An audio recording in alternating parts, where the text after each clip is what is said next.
Hello, everybody. So, my paper was on strength based intervention and coronavirus anxiety in kids. So, today there's obviously a lot of uncertainty in the world. We don't know when we're going to go back to our jobs, to our schools, to life, to how life used to be.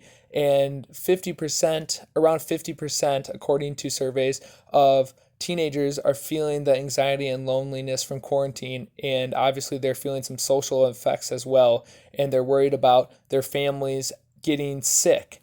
And I think as a society it's important to address this as in our schools when students start to go back to schools, and to help our teachers as well address this. And I think that this could be a good focus or a good group to have when we go back to schools. And how we could do this is through strength based therapy.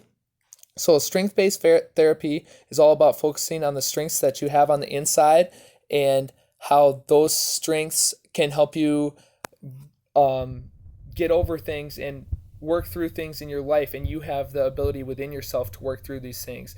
And it's also based on group dynamics and other people in the group complimenting you and showing you what your strengths are. There's kind of steps that go along with the strength based therapy, and the first thing is to help group members realize the importance of strengths in their lives and how that can help them develop these strengths through what other people see and through what they see in themselves. See how strengths can solve issues, and then apply them to real world issues. And in this case, it would be the anxiety that people are feeling around coronavirus and going back to school and being back around people. This was done. There was a study done with teens and drug abuse, and this worked really well. And this strength-based intervention helped them find the strengths, and they felt very connected with their therapy in groups. So everyone, this is also good to have strength based because everyone can relate to each other in these in using strength based intervention, because we're all struggling with the same thing. We've all struggled with quarantine, and so we can help build each other up through the strength based therapy. So starting the group would be a treatment group, and it would be a self-help group because the teachers are going through the same thing the students are going through, and the teachers would lead these groups, but they're also working through it themselves. So it would be a self-help group as the leaders are struggling with it as well. Um, it's not a task group because it's not based on any objective or what people are trying to accomplish. It's about more individual. And these groups would be run in homeroom. There would be, say there's about 20 people in a room, so we'd split into groups of 10. So the teacher would be a group, and then another faculty would be the leader of another group. And this is also an agency group. So the it was set up, say it was set up by the school.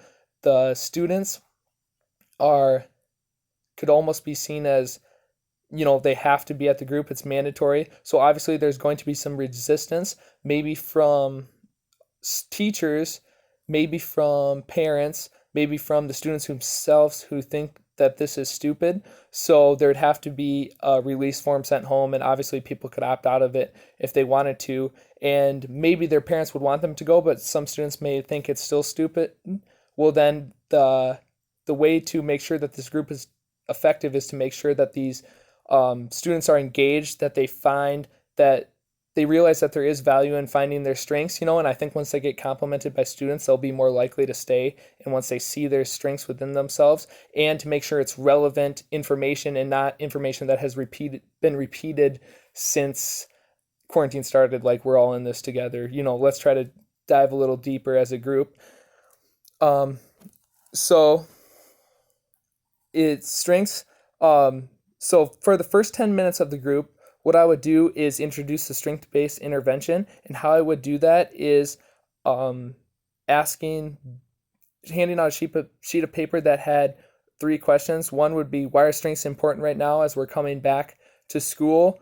What strengths have you used in the past little bit to help with quarantine? And what things have you seen others do that have um, been cool and stuff? And that shows that So the first question, what strengths are important right now, that shows that why strengths are important right now, that shows the relevance of this topic and the why we need strengths and why we need coping skills for the anxiety that we feel during quarantine.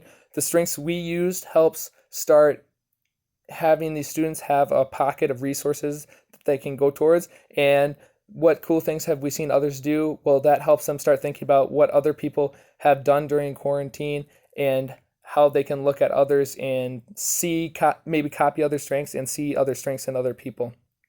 So for the next 5 minutes, I would have them share in a round robin fashion so that everybody goes around and shares something to get everyone involved. This could help the group leader start to analyze, because it's important even right away in the first session to make sure that as a group leader you are analyzing the group and trying to lead the group where they need to go. So after everyone's talked, including the group member or the group leader who could help relate to their students through also sharing, and showing that they're struggling with the same thing. The last 5, I'd split them into subgroups, and the leader could do this based on observations, trying to pick people that would go well together and have the same kind of thoughts. This would help create bonds with people that think alike, and the leaders could meet and talk with another adult about these issues as well and start to summarize and wrap up. And at the end, I think it's also important to have a good wrap up. So I think what they could do is summarize what they learned about and tell them when the next meeting would be, and then begin to wrap it up. And keep in mind that I think this is important, that I said that these groups would only be a 5-day period, and I think this is important because after that you're going to start losing kids' interest. If they don't go to school to have therapy, they go to school to see their friends and to learn. So I think it's important that they say this in the first session as well. So how I think we evaluate if this has been successful is through goal attainment. So we could rank based on anxiety, how they feel they're ready to solve problems based on their strengths. We could rate it from 1 to 5, 1 being they feel not ready at all, and 5 being they feel very ready, and that these students could fill these out. I think we could also do exit interviews with the teachers as well as the students to help hear about what they thought was valuable and what they learned and what we could do better, if this ever happens again. And I think in this way, I think we could help a lot of people in a very difficult time. Thank you.